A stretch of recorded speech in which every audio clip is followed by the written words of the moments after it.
আমি ইংলিশটা খুব ভালোভাবে বুঝতে পারি, কিন্তু যখন বলতে যাই হয় না। চেষ্টা করি অনেক অনেক সময় মাথায় চলে আসে লাইনগুলো, কিন্তু গুছিয়ে আর লিখতে পারি না। এমন ধরনের সমস্যা তোমরা অনেকেই ফেস করছো। তোমরা অনেকেই লাইন বলতে যাচ্ছ বাট ঠিকভাবে গুছিয়ে বলতে পারছো না। মাথায় আসছে যে কী ধরনের কথা বলতে হবে, কিন্তু তা সত্ত্বেও তোমরা সেই লাইনটাকে ঠিকভাবে অ্যাপ্লাই করতে পারছো না। তোমরা কি করছো, অনেক ক্ষেত্রেই কোনো একটা লাইন যখন বলতে যাচ্ছ, প্রথমে লাইনটাকে বাংলায় ভাবছো, তারপরে সেটাকে ইংলিশে ট্রান্সলেট করতে যাচ্ছ, ওয়ার্ড বাই ওয়ার্ড ভাবছো যে বাংলায় এই শব্দটা বলছি, ইংলিশে এটার পরিবর্তে কি বলবো। এই করতে গিয়ে হয়ে যাচ্ছ স্লো, আর তখন চলে যাচ্ছে কনফিডেন্স, ফলে যেটা তুমি বলবে ভেবেছিলে স্মুথলি সেটা বলতে পারছো না। এই সমস্যার কারণে তোমাদের ইংলিশের গ্রোথটা কিন্তু অনেক ক্ষেত্রেই দেখা যাচ্ছে আটকে যাচ্ছে। ঠিক সেভাবে তুমি নিজেকে এক্সপ্রেস করতে পারছো না। এটার মূল কারণ যেটা, যে জন্য এই ঘটনাটা ঘটছে, সেটা হলো যে তুমি নিজের চিন্তা ভাবনার মধ্যে একটা বিশেষ পরিবর্তন আনছো না। তুমি এটা রিয়েলাইজ করার চেষ্টা করছো না যে তুমি যদি ইংলিশটাকে ইমপ্রুভ করতে চাও, তাহলে তোমার এনভায়রনমেন্টটাকে আগে ইংলিশ করতে হবে। তোমার চারপাশে তোমাকে এমন একটা সিচুয়েশান ক্রিয়েট করতে হবে যাতে করে তুমি সবসময় একটা ইংলিশের মধ্যে যেন ডুবে থাকো। ইংলিশে পড়াশুনোর পাশাপাশি ধরো বিভিন্ন রকমের অ্যাক্টিভিটি, যেমন ধরো ইংলিশ মুভিজ হতে পারে, সংস হতে পারে, এগুলোর মধ্যে ইনভলভ হওয়া, মাঝে মাঝেই ইংলিশে কথা বলা, যখন যেরকম পারবে ছোট ছোট কিছু কিছু সেন্টেন্সেস সেগুলোকে বলা, এইসবের মধ্যে দিয়ে নিজের ইংলিশ চর্চাটাকে আরও গ্রো করাতে হবে। যদি না সেটা করো, আদারওয়াইজ এটা কিন্তু ঠিকঠাক প্রফিট তোমাকে দেবে না। যেমন পারবে যে কোনো সিচুয়েশানে ইংলিশটা বলার চেষ্টা করতে হবে। আমরা অনেক ক্ষেত্রেই কনফিউজ হয়ে যাই। আমরা ভাবি যে ইংলিশটা ইমপ্রুভ করব, তাহলে সেজন্য আমাদের গ্রামার পয়েন্টে বেশি ফোকাস করা উচিত, রাইটিং পার্টে বেশি ফোকাস করা উচিত, ইত্যাদি ইত্যাদি বিভিন্ন কনসেপ্ট আমরা ভাবি, কিন্তু আসল জিনিসটাকেই ভাবতে ভুলে যাই। সেটা হচ্ছে ইংলিশে বলা। এবং যখন তুমি ইংলিশে কথা বলার জন্য প্ল্যান করছো, তখন তুমি যদি নিজের চেষ্টাটা না করো, তাহলে প্ল্যানটা সাকসেসফুল হবে না। তো সেই জন্য এটা খুব ইম্পর্ট্যান্ট, তুমি র্যান্ডামলি যে কোনো টাইমে যে কোনো কারোর সাথে ইংলিশে যেন কিছু না কিছু কথা বলো। যদি তুমি কোনো মানুষকে নাও পাও, তাও নিজের সাথে বলো, নিজের ভয়েস নিজে রেকর্ড করো, ক্যামেরা অন করে তার সামনে বলতে থাকো, বিভিন্নভাবে ইংলিশে কথা বলার চেষ্টা করতে হবে।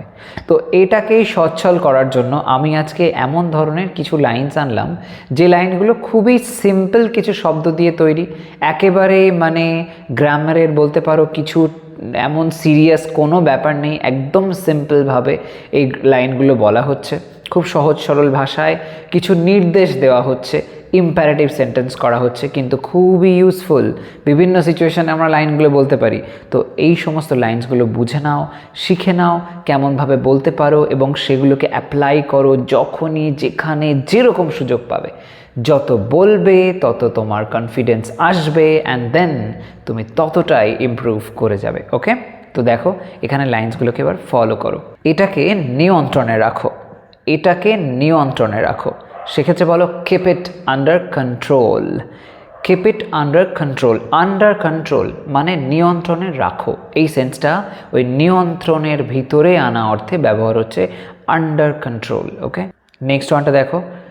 এটাকে তুমি হয় ধরো অথবা ছেড়ে দাও। এটাকে তুমি হয় ধরো অথবা ছেড়ে দাও।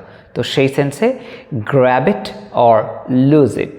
Grab it or lose it. কোনো কিছু গ্র্যাব করা মানে কোনো কিছু একেবারে এরকম জবরদস্তি ধরা, এরকম সেন্সে গ্র্যাব। আর লুজ ইট মানে হচ্ছে ছেড়ে দেওয়া। তো গ্র্যাব ইট অর লুজ ইট, এরকমভাবে ধরো অথবা ছাড়ো, ধরো এটা অথবা ছাড়ো এটা, ইত্যাদি সেন্সে। নেক্সট ওয়ান, এটা করতে তৈরি থাকো। এটা করতে তৈরি থাকো। Be ready to do it. Be ready to do it, apply করো। এবার পরেরটা দেখো। ওকে দিয়ে এটা করিয়ে নাও। ওকে দিয়ে এটা করিয়ে নাও। Get him to do it. Get him to do it. এই গেট দিয়ে এরম ধরনের লাইন বা মেক দিয়ে এমন ধরনের লাইন ইত্যাদি আমরা অনেক সিচুয়েশানে আমরা এরম টাইপের কথা বলে থাকি। এই যে বিশেষ প্রকৃতির লাইন, এর উপরে আমি অলরেডি কয়েকটা ভিডিও করেছি, আই থিঙ্ক 4-5টা ভিডিও করেছি। তোমরা ডেফিনেটলি ভিডিওগুলো দেখো, আমি ডেসক্রিপশন বক্সে তার লিঙ্ক দিয়ে দিয়েছি, সেখান থেকে ওগুলো দেখে নিও। তাহলে অনেক সুন্দর সুন্দর লাইন বানানোর, কনস্ট্রাকশন তৈরি করার, মানে সেন্টেন্স কনস্ট্রাকশন তৈরি করার প্রসেসগুলো বুঝে যাবে। যাই হোক, পরের লাইনটা এসো। এটা আমার কাছে ছেড়ে দাও, বা এটা আমি দায়িত্ব নিচ্ছি, তুমি আমার উপর ছেড়ে দাও। তো leave it to me. Leave it to me. Leave it to me.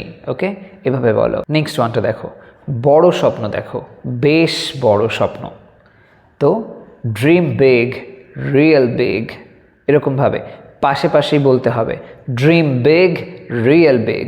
আমরা জানি রিয়েল মানে হচ্ছে বাস্তব, কিন্তু এখানে বিষয়টা সেরকম সেন্সে নয়। এখানে রিয়েল মানে সত্যিকারের বড়, এরকম একটা সেন্সে, মানে বেশ বড়, এই অর্থে বলা হচ্ছে। তো ড্রিম বিগ, রিয়েল বিগ, এরকমভাবে। পরেরটা দেখো, এটাকে ভালোভাবে সামলাও, এটাকে ভালোভাবে সামলাও। Manage it well, manage it well. Manage মানে হলো সামলানো, তো ম্যানেজ ইট ওয়েল। নিজের খিদেটা নিয়ন্ত্রণ করো, নিজের খিদেটা নিয়ন্ত্রণ করো। Control your hunger, control your hunger. এটাকে টেনো না, এটাকে টেনো না মানে কোনো একটা বিষয়কে টেনে লম্বা করো না, এরকম একটা সেন্সে। কোনো একটা কথাকে বেশি টেনে লম্বা করো না, ইত্যাদি অর্থে বলো। Don't stretch it, don't stretch it. Stretch মানে প্রসারিত করা, টেনে লম্বা করা, এরকম সেন্সে। Don't stretch it. নেক্সট ওয়ানটা দেখো, এটাকে থামিও না। এই লাইনটা একটু ডিফারেন্টভাবে, একটু স্টাইলিশভাবে বলা যেতে পারে। সেক্ষেত্রে বলো, don't put a stop to it, don't put a stop to it. তো এই যে don't put a stop to it, don't মানে না, আর put a stop to it মানে থামানোর কথাটা বলা হচ্ছে।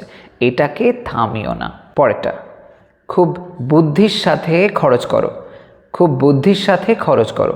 এক কথায় বলো, spend wisely, spend wisely. Spend মানে খরচ করা, ওয়াইজলি মানে বুদ্ধির সাথে।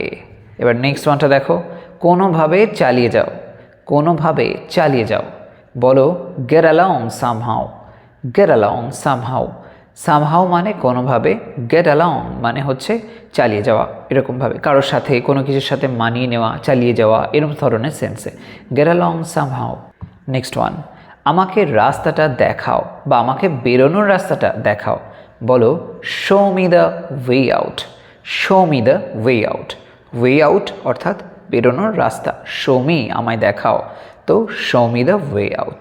নেক্সট ওয়ানটা দেখো, পুরোটা পান করো, পুরোটা পান করো, যতটা দেওয়া হয়েছে সবটা পান করো, এরকম সেন্সে বলো। Drink it all up, drink it all up. Drink it all up মানে সম্পূর্ণটা। ধরো এক গ্লাস জল, তো পুরো এক গ্লাস জলটাই তোমায় খেতে হবে, এরকম সেন্সে drink it all up. Try করো। নেক্সট ওয়ান, দারুণ ঘুমাও এবং সতেজ অনুভব করো, দারুণ ঘুমাও এবং সতেজ অনুভব করো। বলো, sleep tight and feel fresh, sleep tight and feel fresh. Sleep tight অর্থাৎ দারুণ ঘুমাও, খুব গভীরভাবে ঘুমাও, ইত্যাদি রকম সেন্সে স্লিপ টাইট। আর ফিল ফ্রেশ মানে তো বুঝতেই পারছো যে সতেজ অনুভব করো, এরকমভাবে। পরেরটা, আমায় পাগল করে দিও না, don't drive me crazy, don't drive me crazy, don't drive me crazy, এরকমভাবে তুমি কারোর উপর রেগে গিয়ে এরকমভাবে কিন্তু বলতে পারো যে তুমি আমায় খুব ডিস্টার্ব করছো, তো ডোন্ট ড্রাইভ মি ক্রেজি। সমস্যাটাকে প্রথমে সামলাও, সমস্যাটাকে প্রথমে সামলাও। So deal with the problem first, deal with the problem first. Deal with মানে কোনো কিছুর সঙ্গে আর কি মোকাবিলা করা, সেটা সামলানো, ইত্যাদি সেন্সে। তো এখানে মোকাবিলা অর্থে বেসিক্যালি বোঝানো হয়েছে যে সমস্যাটার সঙ্গে প্রথমে মোকাবিলা করো, সমস্যাটাকে প্রথমে সামলাও, তো deal with the problem first. এটা ঠিক ওখানেই থামাও, এটা ঠিক ওখানেই থামাও। Stop it right there, stop it right there, এরকমভাবে। এটা এক্ষুনি ছুঁড়ে ফেলে দাও, এটা এক্ষুনি ছুঁড়ে ফেলে দাও। Throw it away immediately, throw it away immediately, এক্ষুনি, ইমিডিয়েটলি, থ্রো ইট অ্যাওয়ে। পরেরটা দেখো, ওর কথা ভেদ করে দেখো, ওর কথা ভেদ করে দেখো। যা বলছে সে কথার অন্তর্নিহিত হয়তো অন্য কোনো অর্থ আছে, তাই ওর কথা ভেদ করে দেখো। See through his words, see through his words. See through মানে কোনো কিছু ভেদ করে দেখা, তো সি থ্রু হিজ ওয়ার্ডস। তোমার শ্বাস আটকে রাখার চেষ্টা করো। Try to hold your breath, try to hold your breath. Okay, এক মুহূর্তের জন্য জেগে থাকো, এক মুহূর্তের জন্য জেগে থাকো। Stay awake for a moment, stay awake for a moment. এবার নেক্সট ওয়ানটা দেখো, নিজের চারপাশে দেখে নাও, নিজের চারপাশে দেখে নাও। Look around yourself, look around yourself. পুরো বিষয়টার সারাংশ বলো, পুরো বিষয়টার সারাংশ বলো। এটার ক্ষেত্রে বলো sum of the whole thing, sum of the whole thing. Sum up মানে এখানে সারাংশ বলো, এরকম সেন্সে। দ্য হোল থিং সম্পূর্ণ বিষয়টা, এরকম অর্থে। আমায় বইটা এনে দাও, আমায় বইটা এনে দাও। Bring me the book, bring me the book. Next one, নোংরা আবর্জনা পরিষ্কার করো। Sweep up the mess, sweep up the mess মানে নোংরা আবর্জনা সেন্সে আমরা মেস কথাটাকে ব্যবহার করতে পারি। আমরা যদিও জানি যে মেস মানে হচ্ছে কোনো কিছু বিশৃঙ্খল পরিস্থিতিকে বোঝানো হয়, বাট অনেক সময় হয়তো মেঝের উপরে নোংরা আবর্জনা সব ছড়িয়ে ছিটিয়ে রয়েছে, বিভিন্ন জিনিসপত্র ছড়িয়ে ছিটিয়ে রয়েছে, ছেঁড়া কাগজ ইত্যাদি ইত্যাদি সব জিনিসপত্র ছড়িয়ে ছিটিয়ে আছে। এমন সেন্সে এটাকে আমরা মেস বলতে পারি, একটা ছন্নছাড়া অবস্থা, বিশৃঙ্খল অবস্থা, সেজন্য এটাকে আমরা মেস বলতে পারি। তেমন ক্ষেত্রে সুইপ আপ দ্য মেস। পরেরটা দেখো, এটা আমাকে এখানে দাও, এটা আমাকে এখানে দাও। Give it to me here, give it to me here. এটার কাছে যেও না, এটার কাছে যেও না। Don't go near it, don't go near it. পরেরটা দেখো, জোরে ঘুষি মারো, জোরে ঘুষি মারো। বলো punch it hard. Next one, এটা ঝেড়ে ফেলো। বলো shake it off, shake it off. Next one, এটার উপরে একটা নাম দাও, এটার উপরে একটা নাম দাও। Put a label on it. এটাকে সেরে উঠতে একটু সময় দাও, এটাকে সেরে উঠতে একটু সময় দাও। Give it some time to recover, give it some time to recover. এই গরমে জল খাও, এই গরমে জল খাও। সেক্ষেত্রে বলো stay hydrated in this heat, stay hydrated in this heat. Hydrated থাকো মানে উপযুক্ত শরীরে যতটা জলের চাহিদা আছে সেই মতন তুমি জল পান করো, ইউজ করো। পরেরটা দেখো, আমায় সৌভাগ্য জানাও, আমায় সৌভাগ্য জানাও। Wish me luck, wish me luck. এটার দিকে একবার দেখো, এটার দিকে একবার দেখো। Have a look at it, have a look at it. Next ওয়ানটা দেখো, শীষ দাও বা সিটি বাজাও, এরকম সেন্সে। Blow the whistle, blow the whistle. চশমাটা পরে নাও, চশমাটা পরে নাও। বলো put the glasses on, put the glasses on. Put on মানে কিছু পরা, তো এখানে পুট দ্য গ্লাসেস অন মানে চশমাটা পরে নাও। তোমার কোটটা খোলো। বলো take off your coat, take off your coat. ভালো কাজ চালিয়ে যাও, ভালো কাজ চালিয়ে যাও।